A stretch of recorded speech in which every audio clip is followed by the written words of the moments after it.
Hello नमस्कार साथियों, आप सभी का बहुत बहुत स्वागत है आज के सेशन में। आज जो स्टार्ट करने वाले हैं वो मैथ्स का प्रैक्टिस सेट नंबर 3। तो चलिए स्टार्ट करते हैं। आज का सेशन बेहतरीन सेशन रहेगा और चलिए स्टार्ट करते हैं। आपको समझ में आ रहा होगा सेट नंबर 1, सेट नंबर 2 और आज हमारा सेट नंबर 3 करने वाले हैं। एक सेकंड, आज क्या करने वाले हैं? सेट नंबर 3 करने वाले हैं। तो चलिए स्टार्ट करते हैं सेट नंबर 3 को। ठीक है, तो राइट, फर्स्ट क्वेश्चन हमारा ये रहा। फर्स्ट क्वेश्चन का आंसर दीजिएगा आप लोग। फर्स्ट क्वेश्चन का आंसर दीजिएगा। फर्स्ट क्वेश्चन का आपका आंसर दीजिएगा। क्या कहता है कि 2 लाख के मूलधन पर 3 वर्ष के लिए 8% की वार्षिक दर से साधारण ब्याज कितना होगा? मूलधन कितना है? 2 लाख रुपया। और 3 वर्ष के लिए 8% की वार्षिक दर से साधारण ब्याज कितना होगा? तो आपको साधारण ब्याज इक्वल टू आपको बताए थे कि SI जब निकालना रहे तो PRT/100 बटे में 100 आपको याद रखना है। अब देखिए SI निकालना ही है आपको।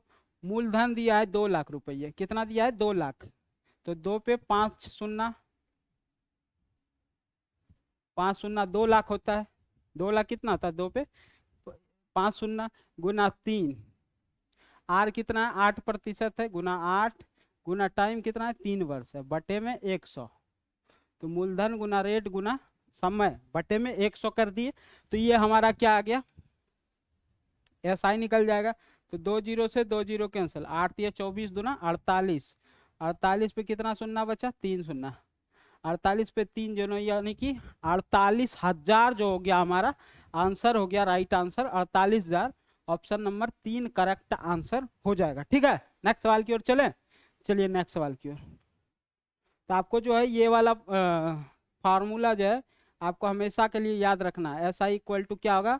PRT। PRT मतलब P मतलब मूलधन, R मतलब रेट और T मतलब टाइम। ठीक है, नेक्स्ट सवाल की ओर चलते हैं। 2 नंबर क्वेश्चन कहता है मोहन एक मेज को 800 रुपये के MRP पर 10% की छूट पर खरीदता है। यदि वह इसे 900 रुपये में बेचता है तो लाभ प्रतिशत कितना होगा? ठीक है, तो देखिएगा क्या कहता है। मेज का MRP कितना था? MRP जो था वो कितना था? 800 रुपया। MRP कितना था? मार्केट प्राइस 800 रुपया था। और मोहन खरीदा कितने में? 10% के लेस पे, 10% के छूट पे। तो कॉस्ट प्राइस कितना लगा? 800 का 10% छूट देंगे तो 9/10। 10% को फ्रैक्शन में क्या लिखते हैं? 1/10। 10 में से 1 की छूट यानी कि 9/10 बराबर कॉस्ट प्राइस कितना हो जाएगा? 0 से 0, 8×9 = 72, 720 रुपया क्या हो जाएगा? कॉस्ट प्राइस हो जाएगा आपका। और सेलिंग प्राइस कितना है? यदि वह इसे 900 रुपये में बेचता है तो सेलिंग प्राइस कितना है? सेलिंग प्राइस 900 रुपया है। तो क्या कहता है कि प्रतिशत लाभ कितना होगा? तो पहले आपको पता करना होगा लाभ। लाभ क्या होगा? तो लाभ देखिएगा, कॉस्ट प्राइस आपका 720 है और सेलिंग प्राइस आपका 900 रुपया है। तो प्रॉफिट आपका कितना हो जाएगा? सेलिंग प्राइस में कॉस्ट प्राइस को घटा लेंगे तो 900 में 720 घटा लेंगे, यानी कि कहने का अर्थ है कितना? 180। 900 में 720 घटाए तो कितना प्रॉफिट? 180। अब आपको प्रॉफिट परसेंटेज का यदि फॉर्मूला याद होगा तभी आप निकाल सकते हैं प्रॉफिट प्रतिशत। तो प्रॉफिट प्रतिशत निकालने के लिए क्या करेंगे? प्रॉफिट बटे में कॉस्ट प्राइस गुना में 100, यही होगा। तो प्रॉफिट बटे में कॉस्ट प्राइस गुना में 100। तो प्रॉफिट आपका कितना? 180 का। तो प्रॉफिट परसेंटेज प्रॉफिट निकालना है तो प्रॉफिट आपका 180 का बटे में कॉस्ट प्राइस आपका 720। 720 और गुना में 100। तो सॉल्यूशन कर लेंगे। 18 चौके 72, 4 बार में और 4 से 25 बार में। तो 25% का क्या होगा? प्रॉफिट होगा आपको। कितना होगा? 25% का प्रॉफिट होगा। तो राइट आंसर जो होगा इसका 25% लाभ होगा। ऑप्शन नंबर 3 जो होगा इसका करेक्ट आंसर होगा। और ये वाला जो इधर आपको दिए कॉन्सेप्ट प्रतिशत प्रॉफिट निकालने के लिए, तो प्रॉफिट बटा CP गुना 100, इसको आप क्या करिएगा? नोट डाउन कर लीजिएगा। इसी तरह लॉस, प्रतिशत लॉस निकालने देगा तो लॉस बटे में कॉस्ट प्राइस गुना में 100। ठीक है, नेक्स्ट सवाल की ओर चलते हैं। कहता अभय किसी काम को 22 दिनों में पूरा करता है। निधि, अभय किसी काम को 22 दिनों में पूरा करता है। निधि अभय से 28% अधिक कुशल है। कितना है, 28% अधिक कुशल है। समान काम करने में निधि को कितना समय लगेगा, ठीक है, समान काम करने में निधि को कितना समय लगेगा। तो चलिए क्या कहता है, अभय किसी काम को 22 दिन में, अभय का काम करने का दिया हुआ है 22 दिन, ये अभय का टाइम दिया हुआ है। और कहता है निधि अभय से 28% अधिक कार्यकुशल है। 28% को यदि फ्रैक्शन में लिखे तो 28/100 यानी 7/25, 7/25, 28% को फ्रैक्शन में। अभय है और निधि है। अब यहाँ पे देखिए, कहता निधि जो है वो अभय से 28% अधिक कार्यकुशल है। यदि अभय 25 है तो निधि 25 का 28% अधिक यानी कि 7 अधिक। तो यदि अभय का इफिशियंसी कार्य क्षमता 25 है तो निधि का 25 में 7 ज़्यादा, 28 25 में 7 ज़्यादा 32 हो जाएगा निधि का कार्य क्षमता, ठीक है, 32 हो जाएगा, ठीक है। अब कहता है समान काम करने में निधि को कितना दिन लगेगा। अब देखिएगा, समय को यदि कार्य क्षमता से मान लेते हैं कि हमको 20 लड्डू खाने में 10 दिन लगा, तो पर दिन 2-2 लड्डू खा रहे हैं। इसी तरह ये तो हो गया कि समय को यदि कार्य क्षमता से कितना काम पर डे कर रहे हैं और जितना समय तक किए, यदि उस दोनों को गुना करेंगे समय को किससे, कार्य क्षमता से, तो वो आपका टोटल वर्क निकल के आ जाएगा। क्या हो जाएगा, टोटल वर्क निकल के। तो टोटल वर्क यहाँ पे हम लिख देते हैं, टोटल वर्क यदि आपको निकालना है तो टाइम को किससे, इफिशियंसी से गुना करेंगे।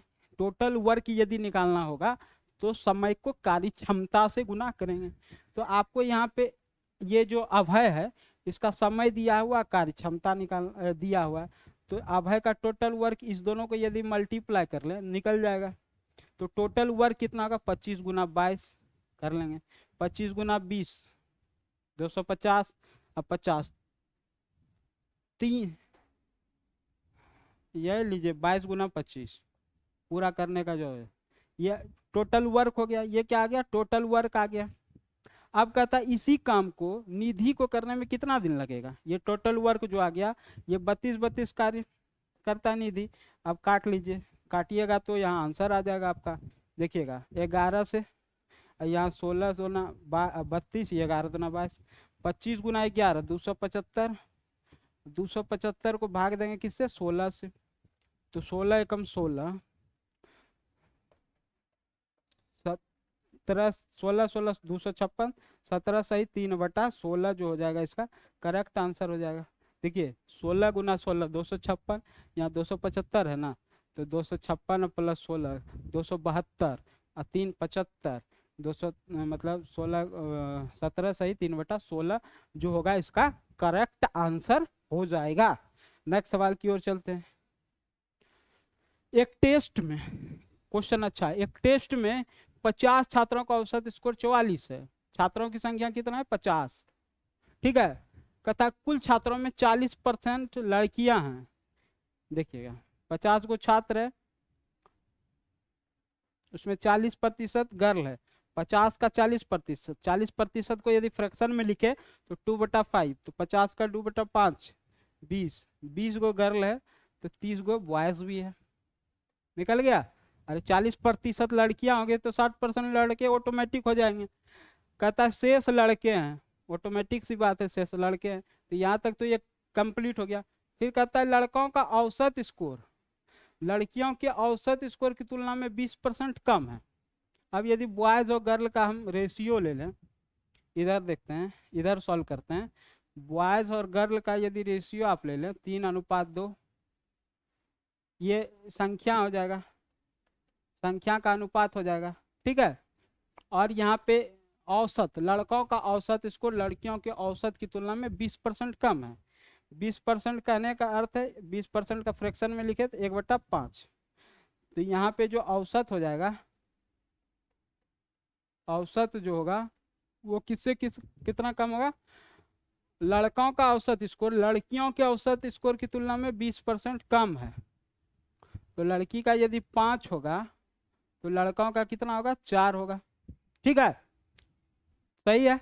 अब देखिएगा कहता है लड़कियों का औसत स्कोर क्या होगा, तो यहाँ पे टोटल संख्या और औसत स्कोर, लड़कों की संख्या 3, औसत स्कोर 4, तो इसके यहाँ हो गया टोटल 12, और यहाँ 5 गुना 2 10, तो टोटल 22 22 हो गया लड़कों और लड़कियों की टोटल औसत स्कोर 22 हो गया।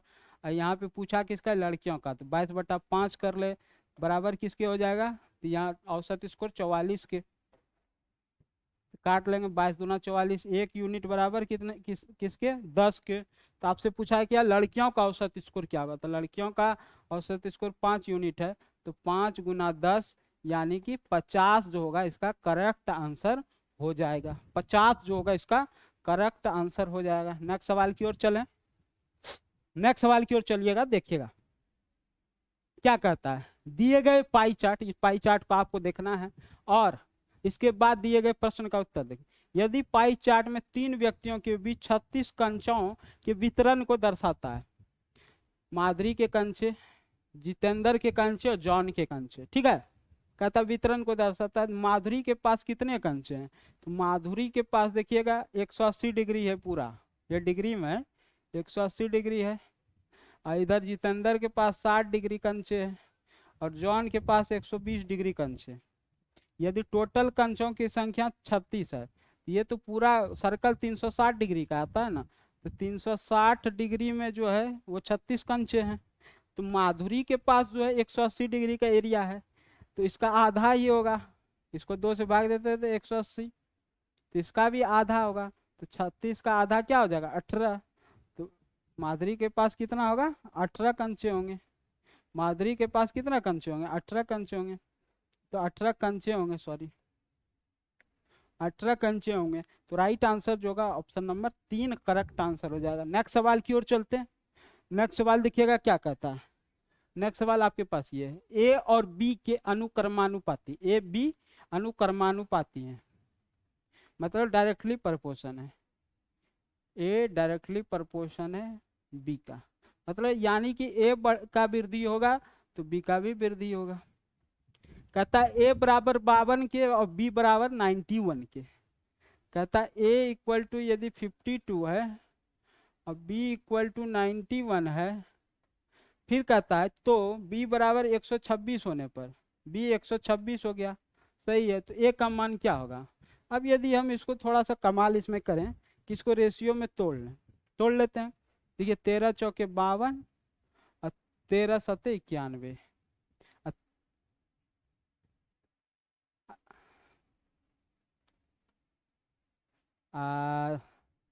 13 सत्ते 51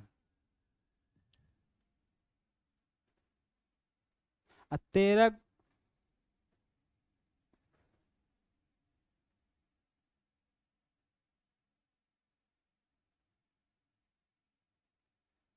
अब देखिए ये इसका कितना गुना, 7 एकम 7 और 7 एकम 5, 7 8 56, 18 गुना, 7 का ये 18 गुना है, 18 गुना है, 18 गुना 126 है, तो यहाँ पे भी 4 का हम 18 गुना कर लें, 4 का हम 18 गुना कर लें, तो यहाँ पे जो हो जाएगा हमारा आंसर हो जाना चाहिए 18 चौके 72, तो हमारा आंसर जो हो जाएगा वो कितना हो जाएगा 72 हो जाएगा।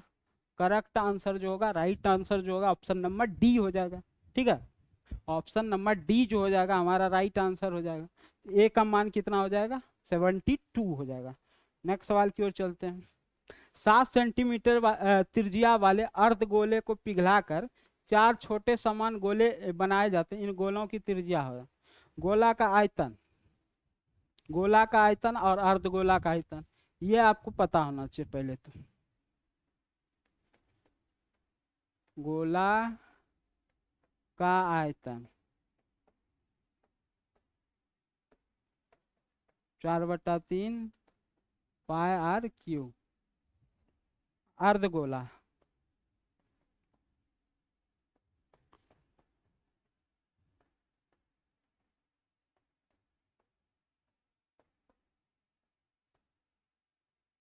दो बटा तीन पाई आर क्यूब।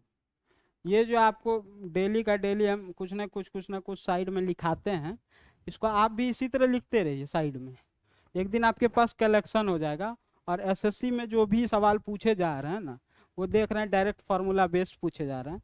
और वो आपको जब कलेक्शन हो जाएगा कुछ दिन 6 महीना करने के बाद, तो आप जब एग्जाम टाइम में वो कलेक्शन को सारा एक जगह करके, और जब एग्जाम देने जाइएगा तब 100% स्कोर पूरा एक बार रिवीजन करके जाइएगा, तो आप 100% स्कोर कर पाइएगा। ठीक है ना। 50 में 50 आपका आएगा प्री में। तो गोला का आयतन और अर्धगोला का आयतन ऐसे ऐसे हम भी किए हैं, और हम भी लाए हैं 50 में 50 फुल में फुल स्कोर लाए हैं, इसीलिए आपको बता रहे हैं। तो 7 सेंटीमीटर त्रिज्या वाले अर्धगोले को पिघलाकर 4 छोटे समान गोले बनाए जाते हैं। इन गोलों की त्रिज्या, तो दोनों 7 सेंटीमीटर अर्धगोला वाला, तो अर्धगोला का आयतन क्या होता है, 2/3 2/3 गुना पाई गुना आर। 7 सेंटीमीटर त्रिज्या है ना, तो 7 का क्यूब। ठीक है।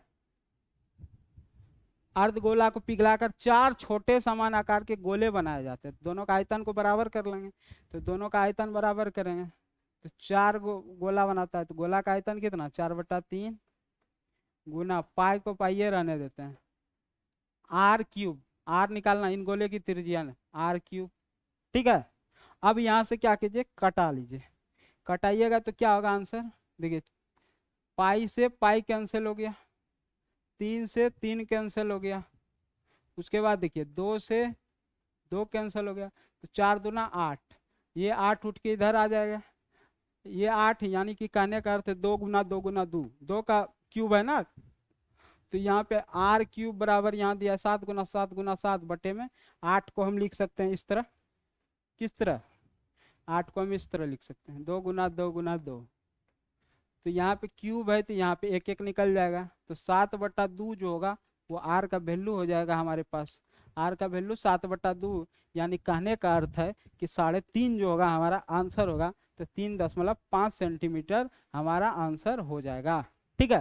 तो आपको ये जो गोला का आयतन दिया गया है 4/3 पाई आर क्यूब, और अर्ध गोला का आयतन जो है 2/3 पाई आर क्यूब, इसको कमेंट बॉक्स में एक बार नोट डाउन कर दीजिएगा, जिससे आपको हम समझ लेंगे कि आप याद करने के कोशिश में हैं। नेक्स्ट सवाल की ओर चलते हैं।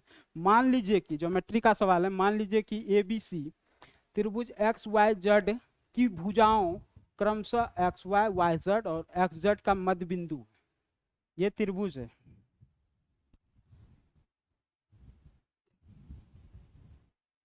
त्रिभुज लेते हैं,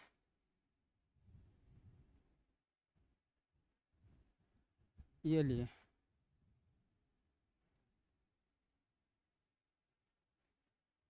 चलिए,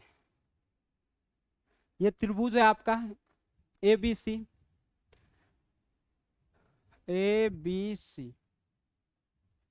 कहता है त्रिभुज मान ले कि त्रिभुज मान ले कि A B C X Y Z की भुजाओं क्रमशः एक्स वाई, त्रिभुज X Y Z, sorry A B C त्रिभुज नहीं है, त्रिभुज कौन सा है, एक्स वाई जेड है, एक्स वाई जेड, भुजाओं एक्स वाई वाई जेड और जेड एक्स का मध्य बिंदु है। कौन कौन सा, ए बी सी, ये ए है एक्स वाई का, ये बी है, और ये आपका सी है। ठीक है। मध्य बिंदु है, तीनों का मध्य बिंदु है। अब देखिए क्या कहता है, यदि त्रिभुज एक्स वाई जेड का क्षेत्रफल इतना है, इतना सेंटीमीटर स्क्वायर है, तो ए बी सी का क्षेत्रफल कितना होगा। ये जो त्रिभुज है ए बी सी, इसका क्षेत्रफल कितना होगा, यदि इसका पूरा का क्षेत्रफल इतना है, तो जो बड़ा वाला त्रिभुज है ना आपको दिख रहा है एक्स वाई जेड, उसका भी जो भी क्षेत्रफल होगा उसका 1/4 जो होगा ये छोटे वाले का होगा, 1/4 का। काहे कि त्रिभुज देखते हैं 4 भागों में बांट गया है, तो पूरा जो त्रिभुज का क्षेत्रफल होगा उसका 1/4 जो होगा एक पार्ट का क्षेत्रफल होगा। तो ठीक है, तो क्या होगा, त्रिभुज ए बी सी का क्षेत्रफल जो होगा वो कितना होगा, त्रिभुज एक्स वाई जेड का क्षेत्रफल का 4th भाग। ठीक है, 4th भाग होगा। तो यहाँ पे क्या होगा, त्रिभुज एक्स वाई जेड का क्षेत्रफल का फोर्थ। तो एक्स वाई जेड का क्षेत्रफल कितना 8464। तो 8464 को यदि 4 से डिवाइड कर दें तो कितना आ जाएगा 2 1 1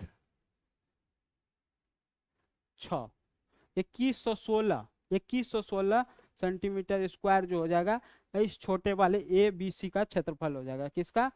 त्रिभुज ए बी सी का क्षेत्रफल हो जाएगा। तो ए बी सी का क्षेत्रफल क्या हो जाएगा 2116। तो आपको ये बात याद नहीं रखना है ना, ये कैलकुलेशन याद रखना है। आपको जो बात याद रखना है ना या नोट डाउन करना है, ये वाला नोट डाउन करना है। ठीक है, ऐसा सवाल यदि आपके पास आएगा तो आप इसे अप्लाई कर लेंगे। ठीक है, इसको आपको हम हर सवाल में इस तरह का एक कॉन्सेप्ट, एक घेरा बना के देंगे जो आपको नोट डाउन करना ही करना है, जो आपके लिए फायदेमंद होगा। नेक्स्ट सवाल की ओर चलते हैं। नेक्स्ट सवाल देखिएगा, कहता है यदि किसी भिन्न के अंश में 12% की वृद्धि की जाती है और उसके हर में 8% की कमी की जाती है, इसके नया भिन्न 16/17 प्राप्त होता है। मूल्य भिन्न क्या थे? तो देखिए, मान लेते कोई 100 होगा तो उसमें यदि 12% की वृद्धि करते हैं तो 112 हो जाएगा, 112। और 8% की कमी करते हैं तो 92 हो जाएगा। 100 में 8 की कमी 92 और 100 में 12 की वृद्धि 112। तो कहता है कमी हो जाती यदि, तो इससे एक नया भिन्न का भी निर्माण हो गया। उसका अनुपात क्या था 16:17। तो ये बराबर इसके हो जाएगा। अब काट लीजिए, 16 गुना 7 करेंगे तो 112। ये इधर चला जाएगा और ये आके इधर गुना हो जाएगा। तो नया जो भिन्न होगा वो 92/17 सत्ते 119। तो 92/119 जो होगा हमारा नया भिन्न होगा। 92/119 199। राइट आंसर जो होगा option number D correct answer हो जाएगा। ठीक है, ऑप्शन नंबर डी जो हो जाएगा हमारा करेक्ट आंसर हो जाएगा। नेक्स्ट सवाल चलते हैं। एक बैंक में 84 की राशि 15% की साधारण ब्याज की दर पे 3 वर्ष की अवधि के लिए जमा की जाती है, तो कितना साधारण ब्याज प्राप्त हुआ? तो साधारण ब्याज कितना प्राप्त हुआ वो बताना है आपको। ठीक है, बताइए। तो साधारण ब्याज का आपको पता होना चाहिए कि PRT/100 होता है। इतना ये तो हमको रटा दिए हैं सर, काहे कि इसी पे सवाल ही पूछ रहा है।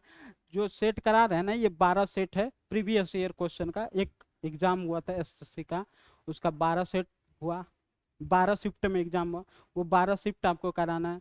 उसके बाद और भी एग्जाम हो रहे हैं पीछे, और जो हुए थे वो सारे अलग अलग एग्जाम का, जो 10 शिफ्ट 12 शिफ्ट 15 शिफ्ट जैसे जैसे है उसका अलग अलग प्लेलिस्ट भी बना देंगे हम, और उसी तरह आपको एक एक मिलते रहेगा। एक बैंक में 84,000 की राशि, तो मूलधन कितना है आपका 84,000, 15% की रेट पे 3 वर्ष की अवधि के लिए जमा की जाती है, तो साधारण ब्याज कितना होगा? 100 से भाग दे देंगे तो 00 से 00 कैंसल, 15 या 45 गुना 84 कर लेंगे तो 378 फिर 00 आंसर हो जाएगा हमारा। ठीक है, नेक्स्ट सवाल की ओर चलते हैं। तो आपको ये वाला जो है ध्यान रखना है, याद रखना है। नेक्स्ट सवाल की ओर चलते हैं। कहता है दिए गए दंड आरेख में एक कक्षा के कई छात्रों के पसंदीदा रंगों को दिखाया गया है। मान लीजिए कि छात्रों को ए और बी दो समूहों में विभाजित किया जाता है, जहां समूह ए के छात्र लाल, देखिएगा लाल, हरा, नारंगी और गुलाबी, यहाँ गुलाबी लिख देते हैं। ये समूह ए के छात्रों, ये समूह ए का छात्र जो था इस, जबकि समूह बी के अन्य छात्र अन्य रंगों में से किसी को भी अपना पसंदीदा रंग के रूप में चुन। दंड आरेख के अनुसार समूह ए बी की तुलना में कितना अधिक था? तो देखिए समूह ए में लाल, लाल कितना है 10। उसके बाद क्या हरा, हरा कितना है 6। उसके बाद देखिएगा नारंगी, नारंगी कितना है 4। उसके बाद क्या है गुलाबी, गुलाबी कितना है 7। तो यहाँ पे लिखिए 10 10, यहाँ पे 6, यहाँ पे 4 और यहाँ पे 7। तो सबको जोड़ लीजिएगा 10 6 16 4 20 7 27। ये ग्रुप ए में जो हो गया टोटल आ गया 27, ठीक है। अब ग्रुप बी में जो होगा वो अन्य वाला होगा ग्रुप बी में। तो ग्रुप बी में अन्य वाला कौन कौन बचा, एक नीला, नीला बचा तो नीला 7। उसके बाद आपके पास बचा पीला, पीला भी 7। उसके बाद आपके पास बचा काला, काला आपके पास 5। और उसके बाद आपके पास बचा सफ़ेद, तो सफ़ेद आपके पास 6। 6 5 11 14, 11 14 25। तो समूह बी में टोटल छात्रों की संख्या 25। तो इस दोनों का अंतर कितने का, 2 का। तो वही तो पूछा है, समूह ए में समूह बी की तुलना में कितने अधिक छात्र थे, तो 2 अधिक छात्र थे। ऑप्शन नंबर 1 जो हो जाएगा आपका करेक्ट आंसर हो जाएगा। नेक्स्ट सवाल की ओर चलें, चलिएगा नेक्स्ट सवाल की ओर चलते हैं। नेक्स्ट सवाल आपके पास ये है, सॉल्व कीजिए। कहता है कि 20% दूध वाले 36 लीटर विलियन को 10% दूध वाले 48 लीटर विलियन में मिलाया जाता है, तो परिणामी विलियन में दूध का प्रतिशत मात्रा बताइए। बताइए, तब तक हम पानी पी लेते हैं। बताइए क्या होगा आंसर। कहता है 20% दूध वाले 36 लीटर विलियन में को 10% दूध वाले 48 लीटर विलियन में मिलाया जाता है, तो परिणामी विलियन में दूध की प्रतिशत मात्रा क्या होगी। तो 36 लीटर में 20% यानी कि 10% हो गया 3.6, 7.2 लीटर जो होगा इसमें दूध होगा। अरे 36 का 20% कितना, 7.2 लीटर। और 48 लीटर विलियन, 20% दूध वाले 36 लीटर विलियन को 10% दूध वाले 48 लीटर विलियन में मिलाया जाता है। 48 में 10% दूध है इसमें, यानी कि 4.8 लीटर दूध है। तो परिणामी विलियन में दूध का प्रतिशत, तो पूरा विलियन में दूध का प्रतिशत कितना होगा, 7 4 11, एक 12 लीटर दूध होगा। और टोटल कितना होगा, 48 और 36, 814। उसके बाद 4 3 7 1 84, 12 7 84, 1/गुना 100। तो 100/7, 100/7 मतलब 14 7 98, 14.28% जो होगा इसका राइट आंसर हो जाएगा। 14.28% जो होगा इसका करेक्ट आंसर हो जाएगा, ठीक है। नेक्स्ट सवाल की ओर चलते हैं। नेक्स्ट सवाल देखिएगा। कहता है 4 10 ए बराबर 3, तो कॉस स्क्वायर ए माइनस साइन स्क्वायर ए, क्या आंसर क्या होगा। देखिएगा 10 a बराबर 3/4, तो ये परपेंडिकुलर हो गया आपका, और ये क्या हो गया आपका बेस हो गया। हाइपोटेन्यूज आप निकाल सकते हैं कितना, ट्रिपलेट 3 4 5, ट्रिपलेट कितना होता है 3 4 5, तो हाइपोटेन्यूज कितना आ जाएगा आपके पास 5 हो जाएगा। तो कॉस स्क्वायर है, तो कॉस स्क्वायर का क्या होता है, कॉस बराबर बेस अपॉन हाइपोटेन्यूज। तो बेस आपका कितना, बेस आपका 4, 4 का स्क्वायर बटे 5, 4/5 का स्क्वायर। तो 4/5 का स्क्वायर करेंगे तो 16/25, माइनस साइन स्क्वायर है, तो साइन का क्या होता है परपेंडिकुलर अपॉन में हाइपोटेन्यूज। तो परपेंडिकुलर आपका कितना 3, तो 3/5 का स्क्वायर यानी कि 9/25। दोनों को माइनस कर लेंगे, 9 7 16, 7/25। तो 7/25 जो हो जाएगा हमारा आंसर हो जाएगा। 7/25 जो होगा हमारा आंसर हो जाएगा। नेक्स्ट सवाल की ओर चलें, नेक्स्ट सवाल की ओर चलिएगा। नेक्स्ट सवाल सभी को शेयर भी करते रहिएगा आप लोग, ठीक है। जितने भी साथी आपसे जुड़े हुए हैं उनको आप शेयर भी कर लीजिएगा। नेक्स्ट सवाल की ओर चलते हैं। मोहन 18,935 को एक निश्चित संख्या में विभाजित करता है, यदि उसे भागफल और शेषफल क्रम से इतना इतना प्राप्त होता है, भाजक क्या कीजिए। ये देखिए भाग का सिस्टम है, तो आपको शेषफल के रूप में 65 और भागफल के रूप में 102 प्राप्त होता है। और भाग कितने को दिया जाता है, 18,935 को, इतने को भाग दिया जाता है। किससे भाग दिया जाता है ये पता नहीं है। तो सबसे पहले जो भी शेषफल बचा उसको घटा लेंगे, उसको घटाएंगे तो इसमें से शेषफल को घटा लेंगे। तो आपके पास बचा क्या, 5 में 5 गया 10 3 7 8, 18,870 बचा आपके पास, ठीक है। 18,870। अब कोई भी संख्या इसका मल्टीपल और इसका मल्टीपल इसके बराबर होगा, ठीक है ना। इस दोनों का मल्टीपल इसके बराबर होगा, तो इसको x मान लेते हैं।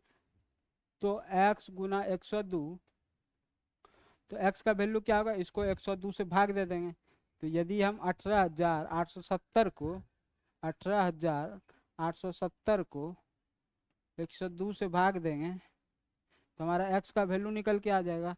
तो कितना हो जाएगा, काट लेंगे, 185 जो हो जाएगा करेक्ट आंसर हो जाएगा।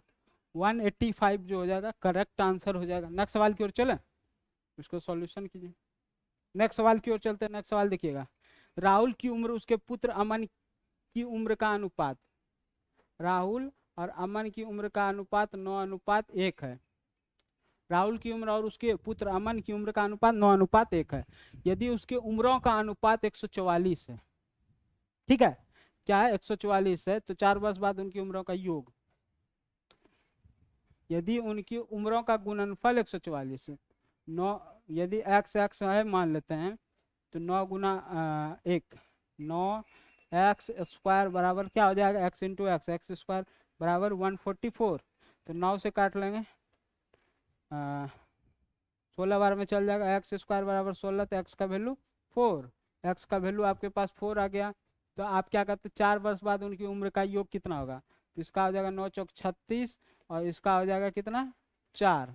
तो 4 वर्ष बाद 4 और जोड़ लेंगे, 4 4 8 हो जाएगा इसका, और इसका 40 हो जाएगा। 40 और 8 48 साल जो हो जाएगा उम्रों का योग हो जाएगा, ठीक है। नेक्स्ट सवाल की ओर चलें।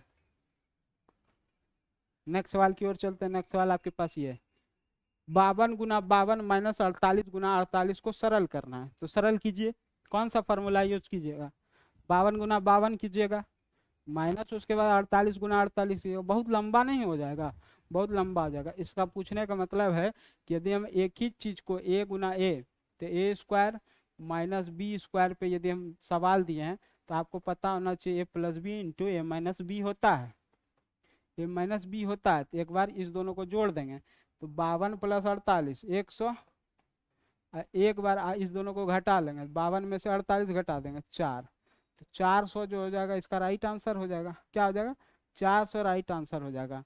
यदि आप कौन सा यूज करते हैं, ये डायरेक्ट यूज करते हैं या बैल बुद्धि फार्मूला यूज करेंगे, 52 गुना 52 करके माइनस 48 गुना 48 करेंगे।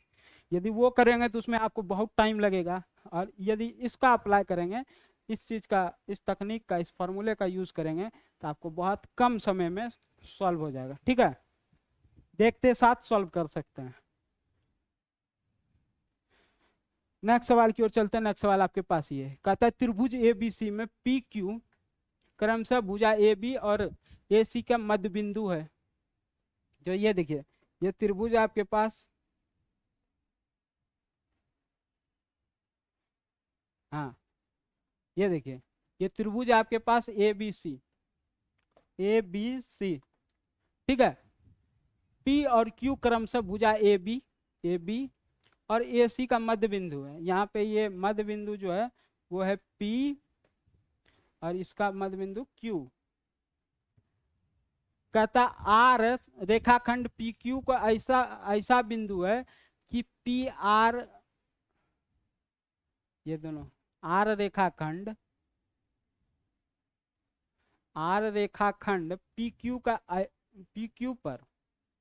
PQ पर ऐसा बिंदु है। अच्छा देखिए, R यहीं पे है कोई बिंदु, R को यहाँ पे लिख दिए, कोई दिक्कत। PQ पर ऐसा बिंदु है PR और RQ का अनुपात, RQ का अनुपात 1:4 है। यदि PR बराबर 5 सेंटीमीटर, PR यानी कि यहाँ से यहाँ तक का 1 यूनिट बराबर दिया गया है 5 के, तो पूरा कितना 4 1 5 यूनिट, तो पूरा 25 हो जाएगा। तो PQ पूरा कितना हो जाएगा 25, क्या कि 1:4 में था, 1 बराबर 5, तो 4 1 5, 5 यूनिट बराबर 25 का।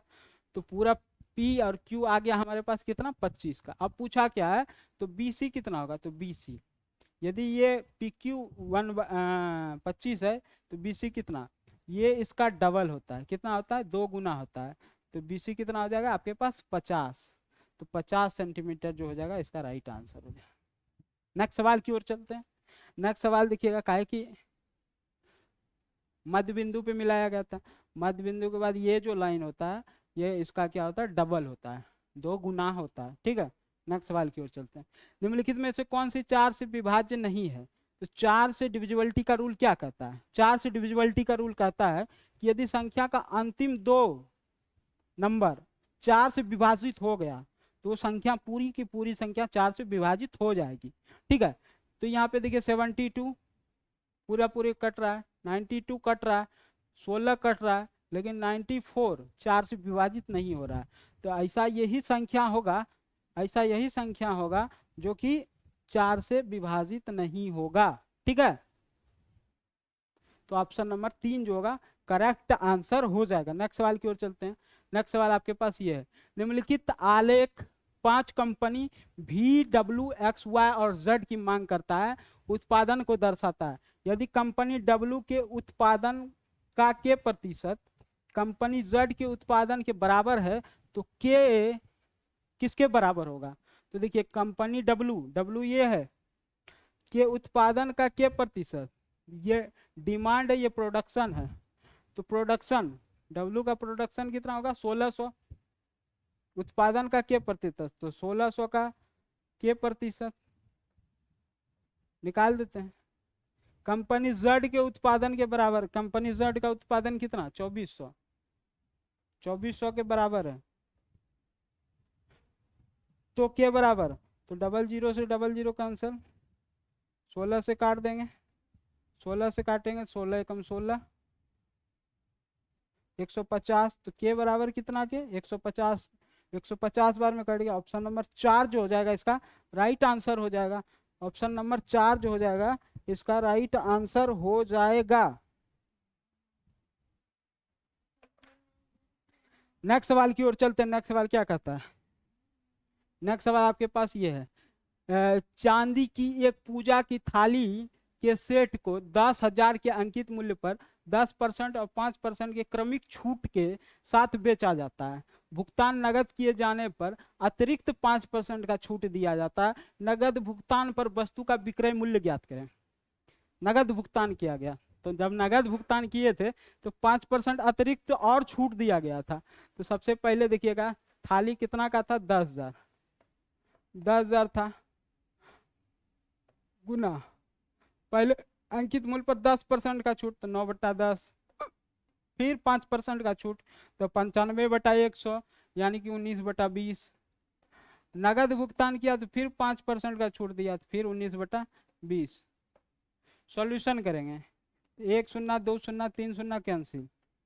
ठीक है, 19 गुना 19 361, 361 गुना 9 कर लेंगे, ये दोनों गुना करेंगे कितना? 361, 361 गुना 9 गुना 10, तो 9 4 27 और 5 32, भागा 4 कर लें, 8 चौक 32, 8 एकम 8, 8 दूना 4 दूना 8, 5 दूना 10, 4 दूना 8, अरे बबुआ मिट जा, 4 दूना 8 पॉइंट 5 चौक 20, यही हमारा राइट आंसर हो जाएगा। तो यही हो जाएगा 81 22.5।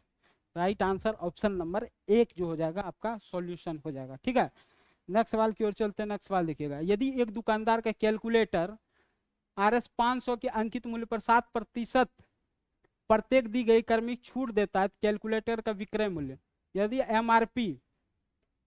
एमआरपी आपके पास 500 दिया हुआ है, इसमें 7% का छूट दिया, मतलब 93% पे बेच दिया।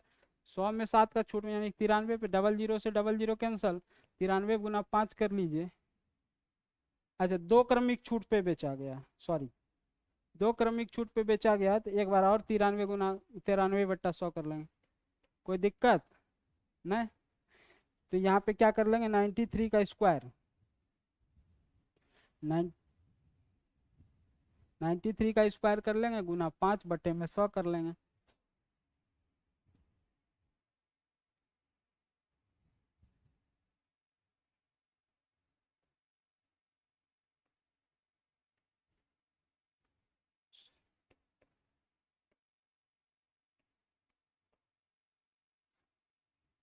10,000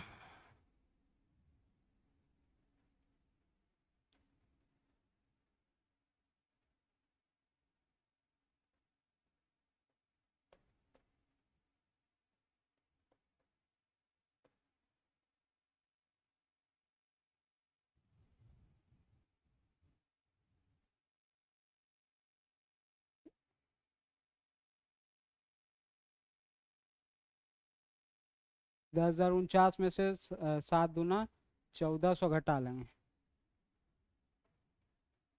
10,049 में से 1400 घटा लेंगे तो 9 4 10 में 4 गया 5 6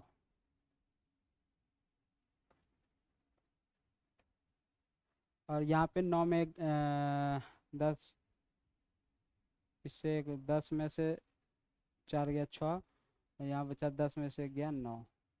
9619 गुना 5 कर लेंगे। 5 करेंगे तो 9 पचे 45 का 5 हाथ में 4 और 5 4 9 6 पंचे 30 का 0 हाथ में 3 9 पचे 45 3 48 48। इस पे क्या कर लेंगे 4 3 2 पॉइंट बैठाएंगे तो 480 का आंसर आया। 480 के आसपास। कहीं भी मिस्टेक हुआ है? इतना देर कैलकुलेशन में लग गया हमी को। कैलकुलेशन करेंगे तो 432.45 आंसर हो जाएगा। 93 का स्क्वायर 09 और 9 9 81 और आपका 9 27 दूना 54 9 4 6 8 गुना 5 कर लेंगे। 5 करेंगे तो आप 9 पचे 45 का 5 हाथ में 4 5 चौक 20 4 24 का 4 हाथ में 2 और 6 पंचे 30 2 32 का 2 हाथ में 3 8 पंच 40 3 43। हाँ 432.45 यहाँ से आ गया है। तो शुरू में ही मिस हो गया था। मिस क्या, दिमाग डाइवर्ट हो जाएगा यदि आपका दिमाग डाइवर्ट हो गया कहीं भी किसी भी इतना बड़ा सिस्टम में तो आप कैलकुलेशन